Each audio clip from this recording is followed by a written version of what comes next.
हाँ बच्चों, तो बच्चे अब तक हमने वेक्टर और स्केलर को डिफाइन कर लिया, उसमें क्या क्या डिफरेंसेज है और क्या क्या सिमिलैरिटीज थे हमने वो देख लिए। फिर हमने वेक्टर के रिप्रेजेंटेशन को देखा और फिर हमने वेक्टर के कुछ इंपॉर्टेंट पॉइंट्स देखे, यानी कि उसके कुछ इंपॉर्टेंट प्रॉपर्टीज देखे। तो उसमें जो सबसे इंपॉर्टेंट प्रॉपर्टी हमें लगा वो था सबसे पहला, और उसी से फिर जुड़ता है दूसरा। पहला प्रॉपर्टी क्या था कि दो वेक्टर आइडेंटिकल तब कहलाते हैं जब वो दोनों वेक्टर का मैग्नीट्यूड और डायरेक्शन क्या हो, आइडेंटिकल हो, यानी कि सेम हो। ठीक है ना। फिर उसी पे बेस्ड था दूसरा आपका प्रॉपर्टी कि एक वेक्टर को आप स्पेस में कहीं पे भी आप ट्रांसलेट करवा सकते हो, राइट। कि अगर एक वेक्टर ये है लेट्स से 20 मीटर पर सेकंड टुवर्ड्स ईस्ट और एक दूसरा वेक्टर यहाँ पे है 20 मीटर पर सेकंड ईस्ट, तो इन दोनों को हम एक्सचेंज कर सकते हैं, राइट। इसका मतलब कि कहीं एक और तीसरा कोई सेम मैग्नीट्यूड और डायरेक्शन का वेक्टर होता तो भी इसके बराबर ही होता, राइट। यानी कि इन तीनों को या फिर n नंबर ऑफ वेक्टर्स ऐसे ऐसे ही आइडेंटिकल होते तो इन सबको हम इंटरचेंज कर सकते थे। इसका मतलब क्या हुआ कि हम एक सिंगल वेक्टर को स्पेस में कहीं पे भी हम ट्रांसलेट करवा सकते हैं। ट्रांसलेशन का मतलब है कि आप इसको कुछ इस तरीके से रोटेट नहीं कर सकते, ऐसे रोटेट नहीं कर सकते। रोटेट किया तो आपने क्या करा, इसका डायरेक्शन चेंज कर दिया, ठीक है। एंड इसके लेंथ को भी आप चेंज नहीं करेंगे, यानी कि मैग्नीट्यूड भी चेंज नहीं करेंगे। अगर इन दोनों में से कोई भी एक चेंज हुआ तो इसका मतलब है कि आप उसको ट्रांसलेट नहीं करवा रहे हो, बल्कि आप उसके साथ कुछ और भी एक्टिविटी कर रहे हो, राइट। तो ये दूसरा प्रॉपर्टी था। फिर तीसरा प्रॉपर्टी हमने ये देखा कि एक वेक्टर क्वांटिटी को हमने एक स्केलर से मल्टीप्लाई किया था, और स्केलर अगर पॉजिटिव था तो जो नया वेक्टर बनेगा उसका डायरेक्शन सेम ही रहेगा, बट मैग्नीट्यूड चेंज हो जाएगा। कितने टाइम्स? सी टाइम्स। जो आप कांस्टेंट जितने से मल्टीप्लाई कर रहे हो उतने टाइम्स उसका मैग्नीट्यूड चेंज हो जाएगा। अगर 1 से बड़ा है तो उसका मैग्नीट्यूड बड़ा हो जाएगा, और 1 से छोटा है तो मैग्नीट्यूड छोटा हो जाएगा। किससे? ओरिजिनल वेक्टर से। बट अगर वो सी नेगेटिव है, तो सी अगर नेगेटिव है तो क्या होता था कि ये वेक्टर जो आपका नया वेक्टर बनेगा वो एग्जैक्टली क्या हो जाएगा, रिवर्स हो जाएगा। यानी कि उसका मैग्नीट्यूड तो चेंज होगा सी टाइम सी, लेकिन उसका डायरेक्शन उल्टा हो जाएगा, राइट। ये ध्यान रखना है। तो ये तीन प्रॉपर्टी काफी इंपॉर्टेंट है जो आगे इस्तेमाल होने वाले हैं, और आज हम बात करेंगे। ध्यान रहे कि अभी तक हम जितनी भी बातें हमने करी है वो बातें सिंगल वेक्टर पे फोकस था, एक ही वेक्टर के साथ डील कर रहा था। अब क्या होगा, अब हम जो बातें करेंगे उसमें दो या दो से ज्यादा वेक्टर इन्वॉल्व होना स्टार्ट होगा। तो सबसे पहला बात तो यह आता है कि दो वेक्टर के साथ हम डील करते हैं तो वहां पे दोनों वेक्टर के बीच का एंगल बहुत इंपॉर्टेंट हो जाता है। तो सबसे पहला चीज तो हमें ये सीखना है कि दो वेक्टर के बीच का एंगल कैसे निकालते हैं, ठीक है। तो हेडिंग डाल लीजिए कि एंगल बिटवीन टू वेक्टर्स। क्या? Angle between two vectors.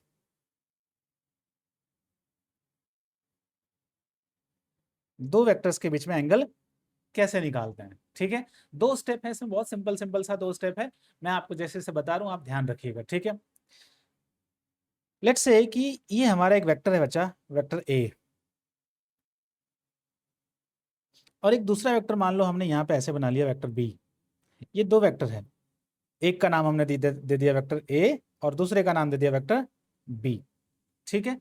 अब आप ध्यान से अगर देखोगे तो ये दोनों वेक्टर क्या है, अलग अलग है, सेपरेटली पड़ा हुआ है, ठीक है। तो ऐसे में हम एंगल की बात कैसे करेंगे? तो एक तो तरीका बहुत सिंपल सा है, ये कहता है कि दोनों के टेल को एक्सटेंड कर दो।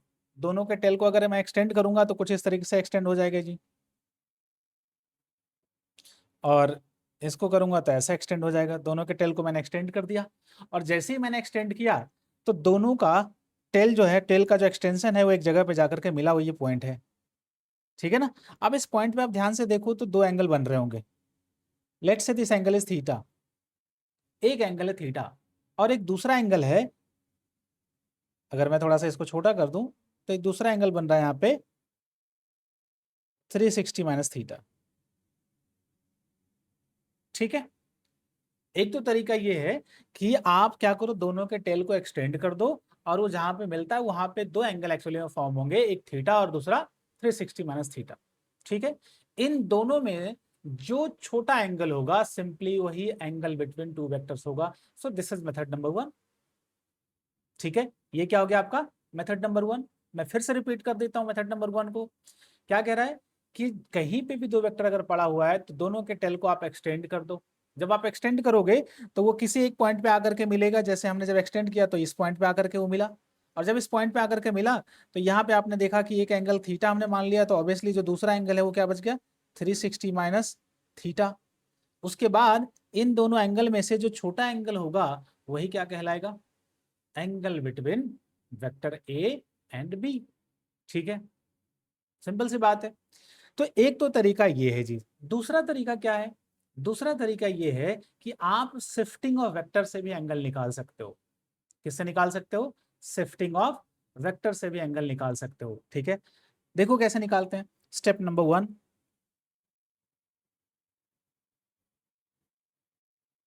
join the given vectors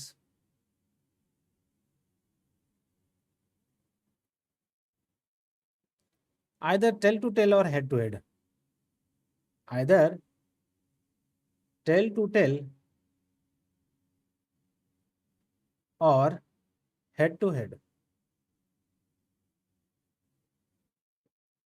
अब आप में से कुछ बच्चों के मन में सवाल आ रहा होगा कि अगर हमने मेथड 1 देख लिया सर, ये मेथड जब हमने देख लिया तो फिर दूसरा मेथड क्यों बता रहे हो? दूसरा मेथड मैं इसलिए बता रहा हूँ क्योंकि ज्योमेट्रिकली कई बार आपको डायग्राम दिए जाएंगे एग्जाम में और फिर वहां पे आपसे एंगल पूछे जाएंगे और फिर आप वहां पे ये पहला मेथड नहीं लगा पाओगे, फिर आपको वहां पे शिफ्टिंग वाला मेथड ही लगाना पड़ेगा ताकि आप एंगल दोनों वेक्टर के बीच में निकाल सको। क्योंकि हमेशा ऐसे दिया हुआ वेक्टर जरूरी तो नहीं है, हो सकता है वेक्टर कई बार ऐसे दे दिया हो, आपको ऐसे दे दिया हो, तो क्या करेंगे? फिर आप क्या करेंगे? बोलेंगे क्या इधर सर इसको एक्सटेंड किया तो कहाँ मैच कर रहा है? कहीं मैच नहीं कर रहा है। समझ आ रही बात है? तो फिर क्या करोगे? फिर आप किसी एक वेक्टर को शिफ्ट करोगे और शिफ्टिंग से फिर आप एंगल निकाल पाओगे। समझ आ रही बात है?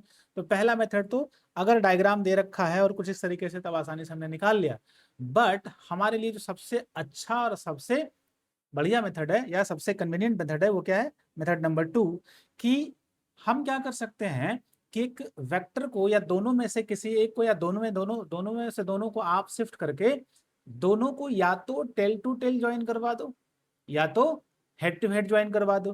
तो मैंने देखो यहाँ पे यही लिखा है कि join both the vectors either tail to tail और हेड टू हेड, यही बात कहा है मैंने यहाँ पे। अब ये ज्वाइन कैसे करेंगे? जिस तरीके से ये अपने लोकेशन पे पड़ा हुआ है ऐसे तो ज्वाइन नहीं हो सकता। तो ऑब्वियस सी बात है, ज्वाइन करने के लिए मुझे क्या करना पड़ेगा? इनमें से किसी एक वेक्टर को मैं ट्रांसलेट करवाऊंगा और जब मैं ट्रांसलेट करवाऊंगा तो देखो ट्रांसलेट करने के बाद क्या बनेगा, ध्यान से देखना कि अगर मैंने ट्रांसलेट किया इन दोनों में से किसी एक वेक्टर को, मैं एक को कॉपी कर लेता हूं जी,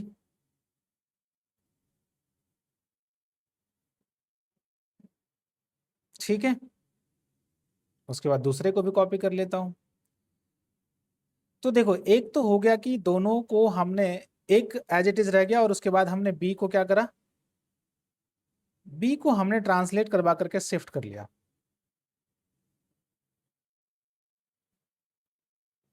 it is something like this.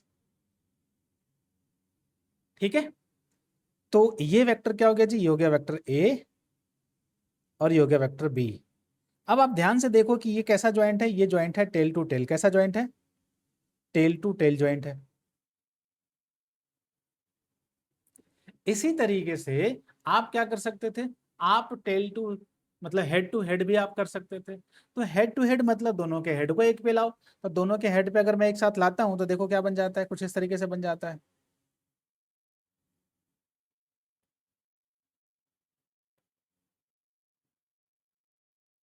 देख,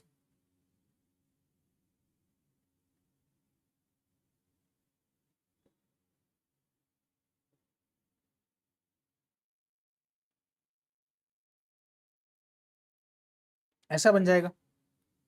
अगर आप ध्यान से देखोगे तो ये कुछ ऐसा बन जाएगा।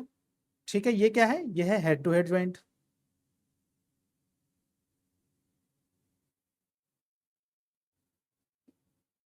दोनों में से कोई एक भी ज्वाइंट आप फॉर्म कर लो, या तो टेल टू टेल या तो हेड टू हेड, और उसके बाद फिर जो ज्वाइंट बन रहा है उस ज्वाइंट के एंगल को ध्यान से देखो। तो अगर मैंने इस एंगल को थीटा बोल दिया है तो ऑब्वियस सी बात है कि जो यहाँ पे दूसरा एंगल बचेगा वो बचेगा 360 माइनस थीटा। एंड अगर आपको थोड़ा सा भी ज्योमेट्री का इसमें आपको आइडिया है तो अगर देखो ध्यान से, अगर ये एंगल थीटा है तो ऑब्वियस सी बात है ये एंगल भी थीटा ही होगा, है ना? तो ये एंगल भी क्या हो जाएगा? थीटा हो जाएगा। और अगर ये एंगल थीटा है तो अगेन ये जो बाहर वाला एंगल है ये क्या हो जाएगा? 360 माइनस थीटा। कहानी फिर से सेम है। तो स्टेप नंबर 1 में मैंने क्या बोला कि आप क्या करो कि जो दिया हुआ वेक्टर है उसमें से किसी एक वेक्टर को ट्रांसलेट करवा करके आप या तो टेल टू टेल ज्वाइंट बना लो या तो हेड टू हेड ज्वाइंट बना लो। उसके बाद दोनों में से कोई एक ज्वाइंट जो आपने बनाया है उसमें से उस ज्वाइंट पे जो एंगल फॉर्म हो रहा है उसमें से जो छोटा वाला एंगल है यानी कि जो स्मॉलर एंगल है that angle will be the angle between the given vectors. ठीक है, यानी कि स्टेप नंबर 2, स्टेप नंबर 2,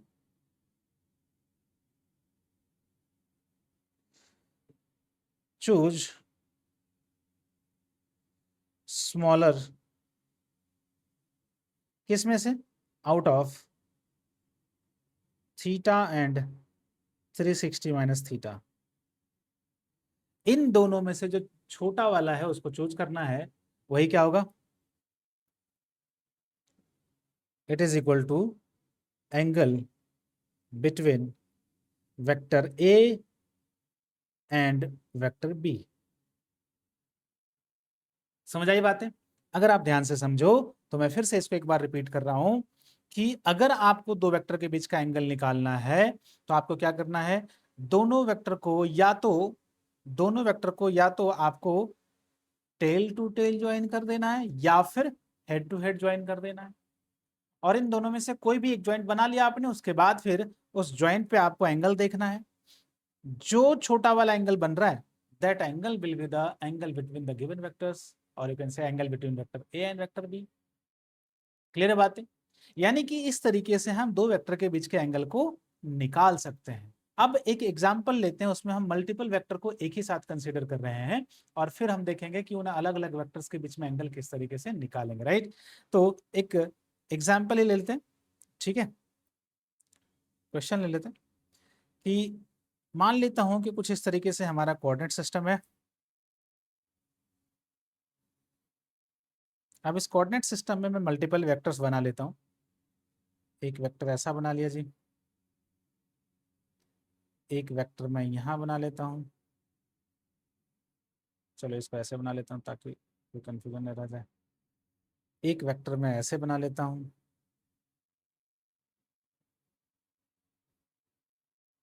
ठीक है, एक वेक्टर और मैं इस तरीके से बना लेता हूं।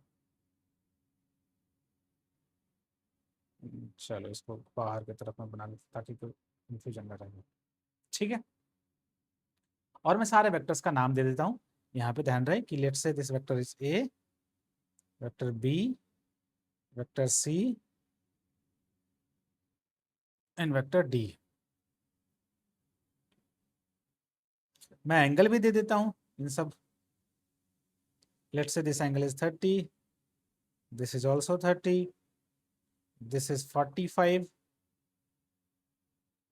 एंड दिस इज, चलो इसको भी 30 बोल देता हूं। ठीक है, अब यहाँ पे मेरा सवाल है, find the angle between vector A and B. चलो मैं सवाल करता हूँ पहला, between vector A and B. दूसरा, between vector A and C. तीसरा, between vector C and D. ठीक है, and between vector B and D. Multiple ऐसे क्वेश्चन बनाए जा सकते हैं, इतना कर लेते हैं काफी है। ठीक है, तो ये सारे क्वेश्चंस हैं कि इस तरीके से हमें एक डायग्राम दे रखा है और इसमें से हमने कुछ वेक्टर के बीच का हमने आपसे एंगल पूछा है। वह एंगल क्या क्या पूछा है, ए एंड बी के बीच में आपसे पूछा है एंगल मैंने, फिर मैंने आपसे ए एंड सी के बीच में पूछा है, और फिर मैंने आपसे C and D and then B and D. ये चार छोटे छोटे सवाल पूछा है। देखो आपको स्टार्टिंग में क्या करना है, स्टेप्स फॉलो करना है। स्टेप्स जब फॉलो करोगे तो इजीली सारी चीजों को सीख जाओगे, और जब एक बार सीख जाओगे तो फिर आपको दोनों के दोनों स्टेप्स आप माइंड में करोगे और डायरेक्टली आंसर बोलोगे विद इन 5 सेकंड। 5 सेकंड के साथ मैं ज्यादा बोल रहा हूँ, आप डायग्राम देखोगे फटाफट आंसर करोगे। ठीक है, जैसे मुझे मेरे से पूछोगे तो मैं डायरेक्टली कह सकता हूँ कि ए और बी के बीच में एंगल कितना है, 30 डिग्री। फिर मैं कह सकता हूँ ए और सी के बीच में एंगल कितना है, ए और सी के बीच में ये हो गया आपका 45, 45 आ गया तो ये हो जाएगा आपका 75। तो मैं डायरेक्टली ऐसे कह सकता हूँ। ठीक है ना, क्योंकि मैं अपने माइंड में सारा प्रोसेस कर ले रहा हूँ, क्योंकि मैंने लॉ को पहले ही पढ़ा हुआ है। तो इसी तरीके से आप भी कर पाओगे, लेकिन स्टार्टिंग में आपको सारे स्टेप्स फॉलो करना है। जो मैंने 2 स्टेप बताए वो दोनों स्टेप फॉलो करना है। तो ये स्टेप्स का मतलब क्या है, सिंपली ये है कि जिन 2 वेक्टर के बीच में आपको एंगल पूछा है सिर्फ उन्हीं दोनों वेक्टर को आप ध्यान दो, बाकी को हटा दो। तो सबसे पहला स्टेप क्या कहता था जी, सबसे पहला स्टेप कहता है कि आप दिए हुए वेक्टर, जिन 2 वेक्टर के बीच में एंगल पूछा है उन दोनों वेक्टर को या तो टेल टू टेल ज्वाइन कर दो, या तो आप हेड टू हेड ज्वाइन कर दो। तो पहले देखना है कि क्या ए और बी जो है, ए और बी, क्या ये दोनों में से कोई एक तरीके से ज्वाइंट है, क्या ये टेल टू टेल ज्वाइंट है? हाँ, मतलब पहला कंडीशन यानी कि पहला स्टेप तो फुलफिल है, ऑलरेडी फुलफिल्ड है यहाँ पे। फिर दूसरा स्टेप क्या कहता है कि आप वहां पे एंगल मार्क कर लो, थीटा एंड 360 माइनस थीटा, और उसमें से छोटा वाला चूज कर लो। तो देखो, अगर ये एंगल 30 है और ये एंगल 30 है, टोटल एंगल 90 होता है, तो ऑब्वियसली ये एंगल भी 30 हो जाएगा, है ना? तो ऑब्वियसली ये एंगल भी 30 हो जाएगा, और जब ये एंगल 30 है तो ऑब्वियसली बाहर वाला एंगल 330 हो जाएगा। तो 30 और 330 में जो छोटा वाला है वो 30 ही है, तो ऑब्वियस सी बात है इसका आंसर क्या हो जाएगा, 30 डिग्री। डायग्राम से भी कर सकते हैं, मैं डायग्राम से कर देता हूं यहाँ पे।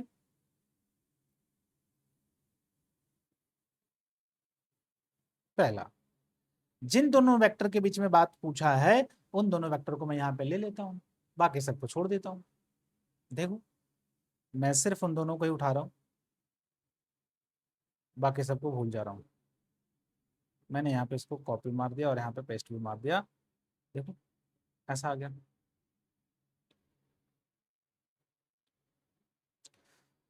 तो अगर आप ध्यान से देखोगे, ये हमारा वेक्टर ए था। अगर मैं इसको और थोड़ा बड़ा कर लूँ ताकि आपको दिख सके, ये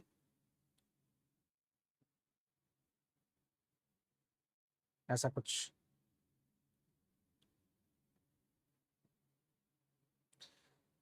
तो ये टोटल एंगल कितना है बेटा, ये टोटल एंगल है 90 डिग्री। टोटल कितना है, 90 डिग्री। तो जो ये एंगल हो जाएगा, ये एंगल कितना हो जाएगा, ये एंगल हो जाएगा 30 डिग्री। ठीक है ना? यानी कि स्टेप नंबर 1 तो ऑलरेडी फुलफिल्ड है। तो angle between A and B जो हो गया कितना, angle between vector A and vector B, it is equal to 30 degree.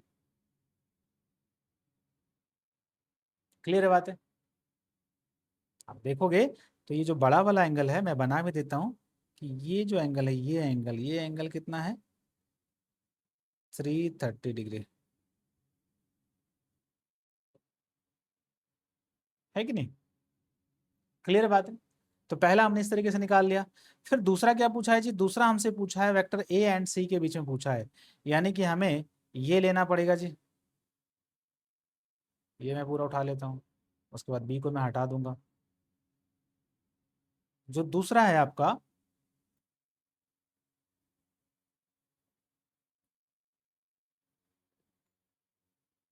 मैं यहां से बी को हटा देता हूं, क्योंकि मुझे सिर्फ क्या चाहिए, मुझे सिर्फ ए एन सी चाहिए था, और सी जो दे रखा था कुछ ऐसा दे रखा था। अब आप ध्यान से देखो कि क्या ए और सी के बीच में जो ज्वाइंट है, क्या वो हेड टू हेड या टेल टू टेल है? नहीं। यहाँ पे दिख रहा है कि टेल टू हेड या हेड टू टेल है, यानी कि एक का हेड दूसरे के टेल पे जाके टच कर रहा है। इसका मतलब कि पहला कंडीशन फुलफिल नहीं है, तो हमें पहला कंडीशन फुलफिल करवाना पड़ेगा। तो उसके लिए मैं क्या करूंगा, उसके लिए मैं सी वेक्टर को आगे मैं ट्रांसलेट करूंगा। तो ट्रांसलेट करने का मतलब मैं यहाँ पे कुछ इस तरीके से करवा लेता हूँ, लो डॉटेड लाइन बना लेता हूँ ताकि आपको ये समझ में आ जाए। ठीक है, अगर आप देखोगे तो मैंने सी के पैरेलल ही सी को ट्रांसलेट करवाया है कुछ इस तरीके से। और अगर ये एंगल दे रखा था 45, तो ऑब्वियस सी बात है ये एंगल भी हो जाएगा 45, है ना? ये आपका सी वेक्टर है।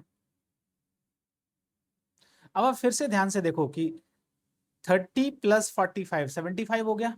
तो जो बड़ा वाला एंगल बनेगा, यानी कि अगर मैं देखूं यहाँ पे कुछ इस तरीके से कि अगर ये ए है और ये अगर सी है, तो इनके बीच में एक एंगल 75 है, तो दूसरा एंगल कितना हो जाएगा, दूसरा एंगल हो जाएगा 285। दोनों मिलकर 360 होना चाहिए, यानी कि पूरा एक जो सर्कल होता है उस पर 360 एंगल बनता है। तो 360 में अगर एक एंगल 75 हो गया, तो दूसरा एंगल 285 हो जाना चाहिए। ठीक है, तो यहां पे जो एंगल बन रहा है बेटा वो क्या बनेगा, so here angle between vector A and C कितना हो जाएगा 75 डिग्री। ठीक है, तो जिस तरीके से मैंने 1 और 2 को किया उसी तरीके से आप 3 एंड 4 को कर सकते हैं। मैं यहाँ पे आंसर लिख देता हूं ताकि आपको एक आइडिया रहे। तीसरा क्या पूछा है, सी एंड डी के बीच में पूछा है, तो सी एंड डी के बीच में जो एंगल होगा बेटा कितना हो जाएगा। देखो क्या सी एंड डी क्या हेड टू हेड या टेल टू टेल ज्वाइंट है, नहीं ये नहीं है, तो ये कितना हो जाएगा, ये भी 75 हो जाएगा। आप एक बार डायग्राम से चेक करना, और नहीं होगा तो आप कमेंट में लिखना, फिर हम आपको बताएंगे। ठीक है, सिमिलरली अगर मैं बी एंड डी की बात करूं तो बी एंड डी में एग्जैक्टली ये एंटी पैरेलल, अगर आप ध्यान से देखो तो ये एंटी पैरेलल है, बी एंड डी एकदम से एंटी पैरेलल। ये एंगल 30 है, ये भी एंगल 30 है, तो ये एंटी पैरेलल हो जाएगा, यानी कि एंगल कितना हो जाएगा 180। और दो वेक्टर के बीच में कभी भी एंगल 180 ज्यादा हो नहीं सकता, क्योंकि अगर आप देखोगे मैक्सिमम क्या हो सकता है, वेक्टर ऐसा हो सकता है 180 180।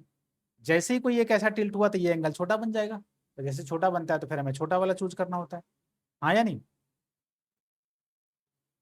तो यहाँ पे हमने निकाल दिया एक एक वेक्टर के बीच में एंगल, ये 30 हो गया, ये 75, ये भी 75 और ये 180। मैंने दो का निकाल के आपको दिखाया है, रिमेनिंग 2 का आप निकालेंगे। ठीक है, तो ये था, इस तरीके से हम दो वेक्टर के बीच के एंगल को निकालते हैं। इसमें मैंने दो मेथड्स आपको बताया, एक तो मैंने आपको बताया बहुत सिंपल सा कि जब भी आपको वेक्टर कुछ इस तरीके से दे रखा हो तो आप क्या करेंगे, उसके टेल को आप एक्सटेंड करेंगे और फिर जहां पे मिलता है वहां पे आप एंगल बनाएंगे। जो छोटा वाला एंगल होगा वो एंगल क्या कहलाएगा, angle between vector A and B. ठीक है, दूसरा और सबसे अच्छा मेथड यही है कि दोनों वेक्टर को या तो आप टेल टू टेल ज्वाइन कर दो या तो हेड टू हेड ज्वाइन कर दो, और जो ज्वाइंट फॉर्म हुआ है उस ज्वाइंट के ऊपर दो एंगल बनेंगे। If one angle is theta then दूसरा second will be 360 minus theta, और उन दोनों में से जो छोटा वाला एंगल है वही एंगल क्या कहलाएगा आपका, वही एंगल आपका angle between the given vectors कहलाएगा। ठीक है, तो मैंने दोनों सवाल आपको सॉल्व करके दिखा दिए, आप एक बार इसको देख लीजिएगा। ठीक है, और जो रिमेनिंग दो पार्ट है उसको आप सॉल्व कीजिएगा, मैंने यहाँ पे आंसर लिख दिए हैं।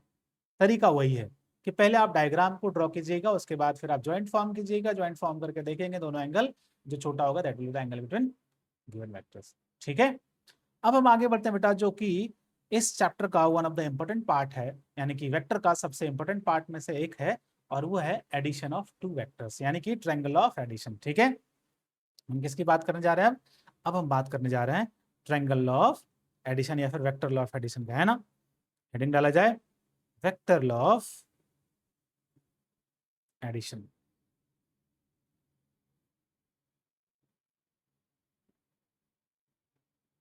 और ट्रायंगल लॉ ऑफ एडिशन।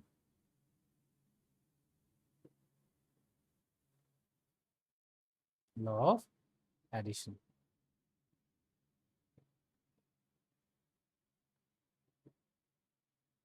ठीक है।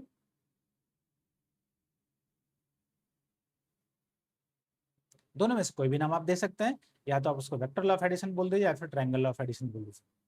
अब आपने एक तो देख लिया कि जो अभी अभी हमने दो वेक्टर के बीच में एंगल निकाला उसमें वो प्रॉपर्टी का कितना इस्तेमाल हुआ, ट्रांसलेशन का इस्तेमाल हुआ।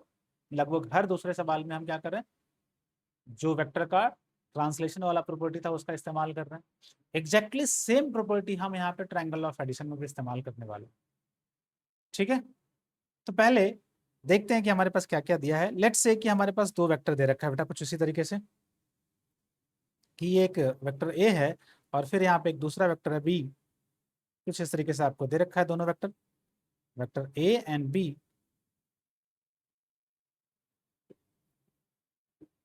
और आपसे बोला है कि दोनों वेक्टर का आप रिजल्टेंट निकालिए। अब मैंने यहाँ पे टर्म यूज किया रिजल्टेंट, क्या टर्म यूज किया, रिजल्टेंट। तो जो ये एडिशन है ना, इसी को एक और नाम दिया जाता है, उसको हम बोलते हैं रिजल्टेंट। क्या बोलते हैं उसको, हम रिजल्टेंट बोलते हैं।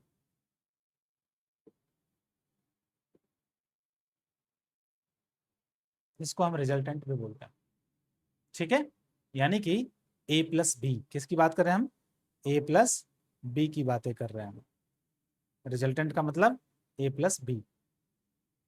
ठीक है, जब दो वेक्टर को या दो से ज्यादा वेक्टर को हम ऐड कर रहे हैं तो हम क्या कहते हैं कि हम उन सारे वेक्टर का रिजल्टेंट निकाल रहे हैं। ओके, अब देखते हैं कि ट्रायंगल ऑफ एडिशन एक्चुअली में कहता क्या है। तो पहले आप ध्यान से सुनना, लिखने के लिए तो पूरा नोट्स है ही, आप ध्यान से सुनना। ओके, कि ट्रायंगल ऑफ एडिशन कहता क्या है। ट्रायंगल ऑफ एडिशन को मैं 2 स्टेप में आपको बता रहा हूँ बेटा। कितने स्टेप में? 2 स्टेप में बता रहा हूँ। ट्रायंगल ऑफ एडिशन का पहला स्टेप कहता है कि जब भी आपको 2 वेक्टर को ऐड करना हो तो आप क्या करो, उन दोनों वेक्टर को आप इन सक्सेशन और इन ऑर्डर ज्वाइन कर दो। आसान भाषा में बोलें तो बैक टू बैक ज्वाइन कर दो। और आसान करें तो एक वेक्टर जहां खत्म हो रहा है दूसरा वेक्टर वहां से स्टार्ट होना चाहिए। और आसान करें तो एक वेक्टर के टेल को दूसरे वेक्टर के हेड से ज्वाइन कर दो। ठीक है, एक वेक्टर के टेल को दूसरे के हेड से ज्वाइन कर दो। अब जब मैं ज्वाइन करने की बात कर रहा हूं तो ऐसा नहीं है कि आप किसी एक के टेल को पकड़ोगे ऐसे, एक वेक्टर के, ऐसे मान लो ये वेक्टर है, इसके टेल को पकड़ा और हमने यहाँ पे इसको लाके ज्वाइन कर दिया ना, ऐसा नहीं कर सकते। ठीक है, आप क्या करोगे, आप यहाँ पे उस ट्रांसलेशन वाले प्रॉपर्टी का इस्तेमाल करोगे।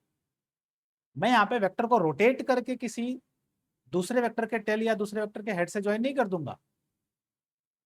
मैं एक वेक्टर के टेल को दूसरे के हेड से कैसे ज्वाइन करूंगा, with the help of translation, with the help of translation.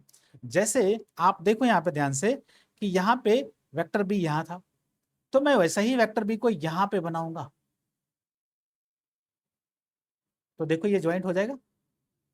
पहले वेक्टर के हेड पे दूसरे वेक्टर का टेल आ गया, तो इसी को बोलते हैं इन ऑर्डर ज्वाइंट या इन सक्सेशन ज्वाइंट या फिर back to back joint. Clear है? तो सबसे पहला स्टेप है इसमें, ट्रायंगल ऑफ एडिशन कहता है, मैं वो स्टेटमेंट ही लिख देता हूं, according to triangle of addition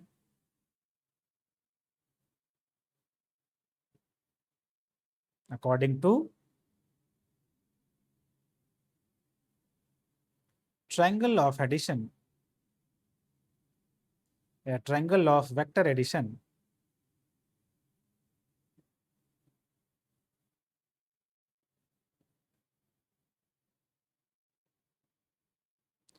join the given vectors, given vector A and B, given vector A and vector B in order or in succession,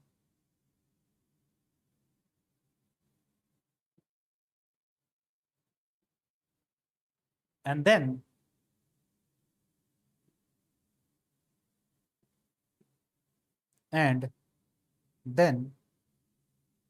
the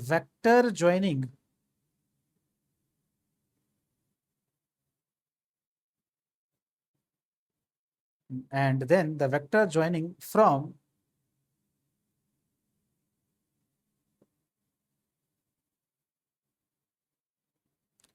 tail of first vector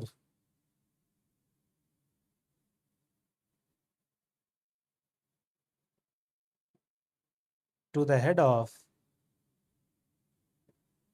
second vector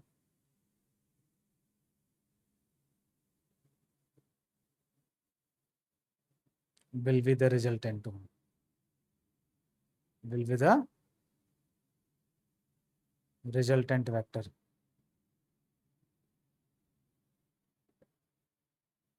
ठीक है, ये तो हो गया statement.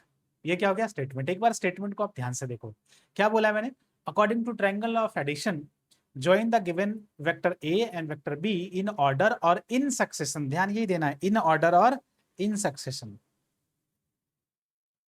Then the vector joining from the tail of first vector to the head of second vector will be the resultant one. ठीक है, तो ये ज्योमेट्रिकली बता रहा है कि आखिर रिजल्टेंट हम किस तरीके से फाइंड आउट करेंगे। ठीक है, तो इसको हम सबसे पहले जो इसने बोला है तो फर्स्ट स्टेप को फॉलो करवाते हैं। मैं इस वेक्टर्स को, इन दोनों वेक्टर को यहाँ पे कॉपी करके ले आता हूँ।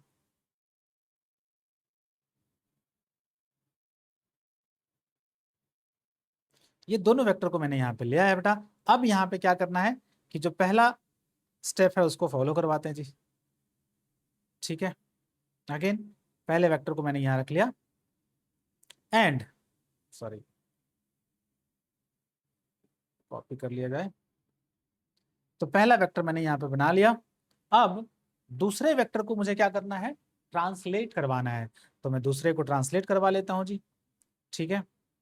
तो दूसरे को मैं ट्रांसलेट करवाऊंगा तो ये वेक्टर देखो यहाँ आके कुछ इस तरीके से ज्वाइंट हो जाएगा। चलो मैं ए वेक्टर को थोड़ा पीछे करता हूँ, कुछ इस तरीके से।